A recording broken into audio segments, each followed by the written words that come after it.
Alright guys, this is the third day. I saw on Thomas's, one of Thomas's status, and also Greg put a comment on there that he had a headache. So keep in mind that you're going through a really tough time.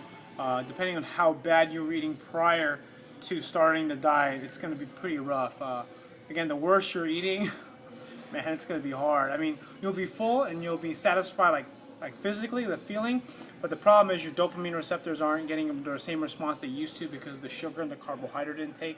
So you are definitely going through a definitely serious amount of withdrawal. So you got a combination of headaches, maybe some low blood sugar. To make sure you eliminate low blood sugar, make sure you get enough vegetables. If you have to, get some fruit in there. That will definitely help.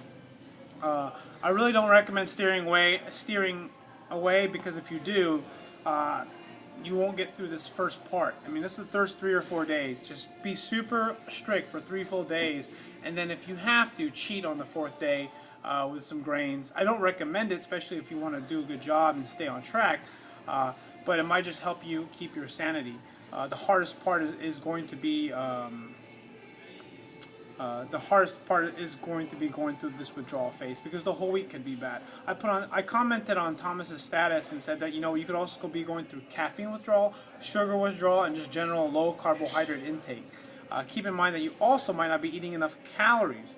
So that's kind of why I said you need to make sure that you're getting at least 1 gram per pound of body weight. At 300 pounds, 250 pounds, you need to have about 2 solid pounds of meat a day or more. Along with a ton of vegetables. I mean, you really need to eat a lot of vegetables. I mean, I don't know how else to kind of beat that drum as hard as I can. You got to eat a ton of vegetables, and it's going to take some time to get used to eating that much vegetables. But the more you eat, the better, because when you do that, you allow yourself to get more carbohydrates from vegetable matter. Also, to keep your sanity. After 3 days, a super solid 100% on-track diet, go ahead and cheat on the 4th day if you need to, especially if you're feeling pretty miserable. Like when I say cheat, I mean that means like have a sandwich, you know what I mean? Or maybe maybe a cup of rice, or even 2 cups of rice. I mean, you can still lose weight eating carbohydrates. The key thing is that the longer you stay away from, the less you're going to need them. But then, because probably most of you have been eating pretty horrific prior to doing this diet, it's pretty rough. When I first started, it wasn't even that bad because I was already cycling low carbohydrate intake anyway. If you've never really cycled low carbohydrate intake for a long time, then what will end up happening is you'll get this unintended effect of headaches, low energy. So do super good for 3 days. After super good for 3 days, cheat a little bit on the 3rd day. Then after the 3rd day, or on the 4th day, then after the 4th day, go ahead and get back on track, and just keep cheating to a minimum because you want to make sure that you stay on track with your goal. What else is there?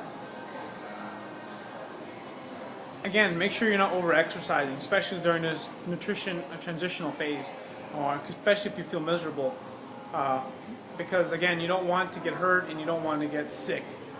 Just got to make sure that you're drinking. Also, another thing I got to mention as well is make sure you're drinking enough water. Making sure you're getting at least half your body weight in ounces. So if you're 300 pounds, you need to have at least 150 ounces of water a day. So keep that in mind. Another thing also is salt intake.